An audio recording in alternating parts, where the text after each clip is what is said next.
Here's how to generate an AI video in CapCut using the built-in AI video generator. Open CapCut and click Create Project. Once inside, click AI Media in the top left corner of the interface. From the menu that appears, select AI Video. A prompt field will appear. Type a detailed description of the video you want to create. The more specific your prompt, the better the result. For example, instead of just children playing, try something like a 3D animation of children playing on a colorful playground on a sunny day. Specific details about style, lighting, mood, and subject matter give the AI more to work with. Click Generate and wait for the process to complete.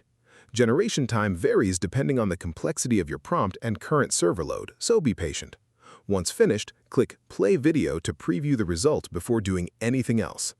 If the output does not match what you envisioned, refine your prompt and generate again. Small wording changes can produce noticeably different results.